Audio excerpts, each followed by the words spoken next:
আসসালামু আলাইকুম। পাওয়ার প্রেজেন্টস ক্রিক টকে সকলকে আমন্ত্রণ।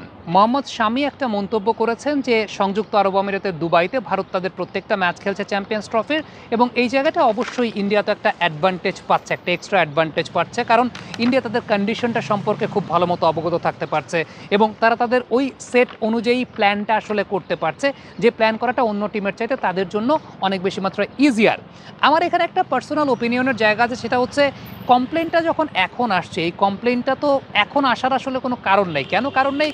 কারণ হাইব্রিড মডেলে চ্যাম্পিয়ন্স ট্রফি হবে এটা সব টিম আগে থেকেই জানতো। সব টিম যখন আগে থেকেই জানতো, আলটিমেটলি সব টিম কিন্তু এগ্রি করেছে, প্রত্যেকটা টিম এগ্রি করেছে যে আলটিমেটলি হাইব্রিড মডেলে যেহেতু আর কোনো উপায় নাই, চ্যাম্পিয়ন্স ট্রফিতে দুবাইতে ভারত তাদের সবগুলো ম্যাচ খেলবে, সবাই এগ্রি করেই কিন্তু খেলতে এসেছে। এরপর যখন ইন্ডিয়া ভালো করছে তখন এই সমস্ত ব্যাপার নিয়ে ক্রিটিসিজম চলে আসাটা একটু অবান্তরই মনে হয়েছে আমার কাছে। তবে হ্যাঁ, এই কথাটা তো অস্বীকার করার কোনো কিছু নাই যে ইন্ডিয়া একটা এক্সট্রা বিট অফ অ্যাডভান্টেজ তো পাচ্ছে। সাপোজ আপনি চিন্তা করেন, প্রতিদিন ইন্ডিয়া টিম একই হোটেল থেকে ঘুম থেকে উঠছে, একই টিম বাসে করে একই রাস্তায় তারা যাচ্ছে মাঠে, এবং তারা ওই সিমিলার কন্ডিশনটা অনুযায়ী তারা প্ল্যান করতে পারছে। ইভেন আপনি যদি চিন্তা করেন প্র্যাকটিস সেশনের জায়গাটা, একই জায়গাতেই তারা ওই কন্ডিশন বেসড প্র্যাকটিসটা করছে। সাপোজ আমরা এর আগে যদি চিন্তা করি, বাংলাদেশ যখন দুবাইতে খেলতে গেছে তারা 2টা প্র্যাকটিস সেশন পেয়েছে, নিউজিল্যান্ড যখন দুবাইতে খেলতে গেছে তারা 2টা প্র্যাকটিস সেশন পেয়েছে, পাকিস্তান যখন খেলতে গেছে তারা 2টা প্র্যাকটিস সেশন পেয়েছে। ইন্ডিয়া কিন্তু আলটিমেটলি তাদের এন্টায়ার প্র্যাকটিস সেশনগুলো দুবাইতেই করছে। সো কন্ডিশনটার সঙ্গে তারা অনেক বেশি মাত্রায় ইউজ টু। আর অন্যান্য টিমের ক্ষেত্রে যদি চিন্তা করেন, সাপোজ নিউজিল্যান্ড পাকিস্তানের কন্ডিশন থেকে খেলে এসে দেন তাদের রিঅ্যাডজাস্ট করতে হয়েছে আবার সংযুক্ত আরব আমিরাতে, আবার ফাইনালে তাদের আরেকটা নতুন অ্যাডজাস্টমেন্ট করতে হবে। হ্যাঁ, তারা হয়তো বা অন্য টিমগুলোর চাইতে একটু বেটার অ্যাডভান্টেজ পাবে, কারণ দুবাইতে তারা 2টা ম্যাচ খেলতে যাচ্ছে।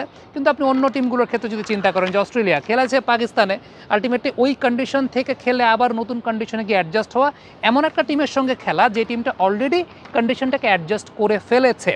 বাট তারপরও ব্যাপারটা হচ্ছে যে এই ব্যাপারটা নিয়ে কমপ্লেন করার তো আসলে কোনো কিছু নাই। কেন কমপ্লেন করার কোনো কিছু নাই? যে এটা তো আপনারা আগে থেকেই জানতেন, সবাই বিষয়টা আগে থেকেই জানতো। সো এখন এটা কমপ্লেন করাটা আসলে কোনো মানে যেটাকে আমরা বলি যে ভ্যালিড কোনো কারণ নাই।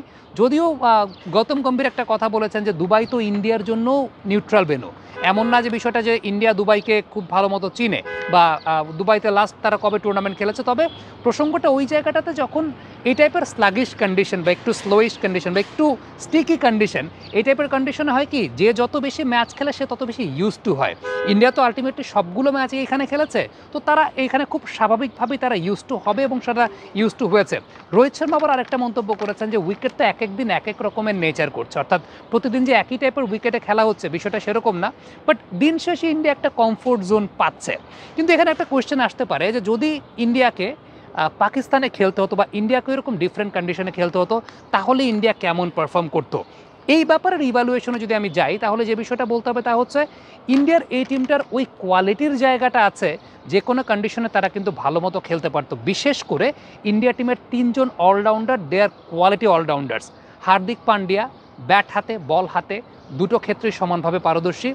রবীন্দ্র জাদেজা ব্যাট বল দুটো ক্ষেত্রেই তাকে ইন্ডিয়াকে সার্ভিস দিচ্ছেন। আকশার প্যাটেল এই টুর্নামেন্টে ইন্ডিয়ার অন্যতম বড় এক্স ফ্যাক্টরের জায়গা, যে ইন্ডিয়াকে কিন্তু ব্যাপক লেভেলে সার্ভিস দিচ্ছে। 2টা উইকেট পড়ে গেছে, আপনি আকশার প্যাটেলকে প্রমোট করছেন, আকশার প্যাটেল এরকম স্লাগিশ কন্ডিশনেও আলটিমেটলি রিস্ক নিয়ে তিনি রানের চাকাটাকে সচল রাখছেন।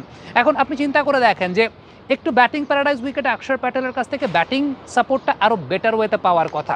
আপনি যদি স্পিনারদের ক্ষেত্রে বলেন যে দুবাইতে তারা সাকসেসফুল হয়েছেন, পাকিস্তানে তারা সাকসেসফুল হতেন না, দেখেন তারা যে নেচারের বোলিংটা করেন, Indian স্পিনারদের there are lots of varieties. আমরা পাওয়ার জেনারেশন,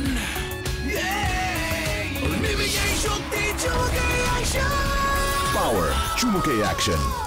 তাদের সেই ভ্যারাইটির জায়গাটা আছে, তারা সেই ভ্যারাইটির জায়গাটা ওইভাবে ইউটিলাইজ করতে পারেন। আমরা দেখেছি আকশার প্যাটেল সাইড স্পিনেও বল করেছেন, আবার ওভার স্পিনেও বল করেছেন। রবীন্দ্র জাদেজা সাইড স্পিনেও বল করেন, একটু 84-85 কিলোমিটারও বল করেন, আবার 95-96 কিলোমিটারও বল করেন। বরুণ চক্রবর্তীর ক্ষেত্রে যদি বলেন, যে বরুণ চক্রবর্তীরও কিন্তু ওই ক্যাপাবিলিটির জায়গাটা আছে, যে ভ্যারিয়েশনটা তিনি আদায় করতে পারেন। আপনি খেয়াল করে দেখবেন একই টাইপের রিলিজ বরুণ চক্রবর্তীর লেগ স্পিনার ক্ষেত্রেও, গুগলির ক্ষেত্রেও, তবে সেখানে সিম পজিশনে ভ্যারিয়েশন আছে, লেগ স্পিন যখন করছেন ওভার স্পিন গ্রিপে করছেন, আবার যখন গুগলি করছেন তখন স্ক্র্যাম্বল সিমে করছেন, কিন্তু আবার লাস্টের দিন আমরা দেখতে পেয়েছি ব্রেসওয়েলকে যে বলতে লেগ স্পিন আউট করেছেন সেটা আবার স্ক্র্যাম্বল সিমে ছিল। So lots of variation. তো আলটিমেটলি আপনি যদি একেবারে ঢালাওভাবে বলেন যে হ্যাঁ ডেফিনেটলি ইন্ডিয়া অ্যাডভান্টেজ পাচ্ছে, অ্যাডভান্টেজ যে পাচ্ছে না এটা তো আমার কাছে মনে হয় যে মোহাম্মদ শামি পর্যন্ত স্বীকার করেছেন, মোহাম্মদ শামি পর্যন্ত স্বীকার করেছেন যে ইন্ডিয়া অ্যাডভান্টেজ পাচ্ছে, বাট ইন্ডিয়ার ওই কোয়ালিটির জায়গাটা আছে অ্যাডভান্টেজটাকে ইউটিলাইজ করা, এই ব্যাপারে কোনো সন্দেহের জায়গা নাই।